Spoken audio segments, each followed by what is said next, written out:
வந்து நான் மட்டன் பால் செய்ய போகிறேன்.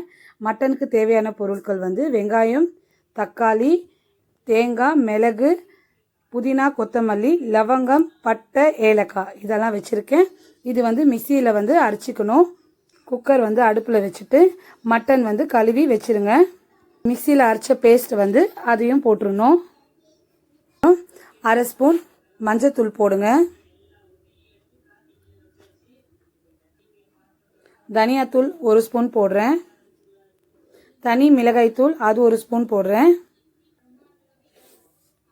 சீரகத்தூள் 1 ஸ்பூன் போடுறேன்.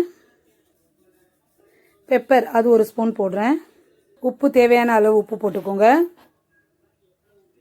எல்லாம் மிக்ஸ் பண்ணி விட்டுருங்க.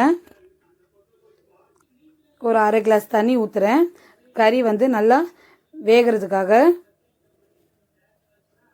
எண்ணெய் அதுலேயே போட்டுருங்க. எண்ணெய் ஒரு 3 டேபிள் ஸ்பூன் எண்ணெய் போடுறேன். இஞ்சி பூண்டு பேஸ்ட்டு அது ஒரு 2 ஸ்பூன் போட்டுக்கோங்க. பாருங்கள், இந்த மாதிரி ஒரு கொதி வந்ததுக்கப்புறம்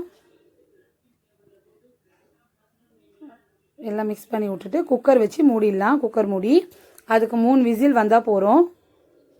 3 விசில் வந்ததுக்கப்புறம் ஸ்லோ பண்ணி விட்டுருங்க.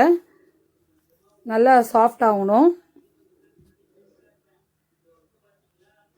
பாருங்கள், விசில் வந்துருச்சு. ஒரு 10 நிமிஷம் அது அப்படியே இருக்கட்டும் ஸ்லோலியே. அதுக்கப்புறம் ஆஃப் பண்ணி அந்த ப்ரெஷரெல்லாம் போனதுக்கப்புறம் ஓப்பன் பண்ணி பார்க்கலாம். 10 நிமிஷம் முடிஞ்சு ப்ரெஷரும் போயிடுச்சு. ஓப்பன் பண்ணி காட்டுறேன் பாருங்கள். அடுப்பில் வந்து ஒரு கடாய் வச்சுட்டு இந்த தண்ணியெல்லாம் கொஞ்சம் ட்ரை ஆகணும். லைட்டாக ட்ரை ஆகணும் போதும். ஏன்னா நான் சாப்பாடுக்காக இது பால் செய்கிறேன். சப்பாத்தி சாப்பாடுக்கு எல்லாத்துக்கும் நல்லாயிருக்கும்.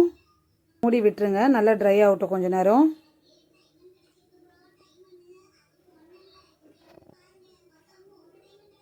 பாருங்கள், இந்த மாதிரி ட்ரை ஆகிடுச்சு. இன்னொரு தூவி விட்டுருங்க. கொத்தமல்லி இல்லைன்னா புதினா தூவி விட்டுருங்க.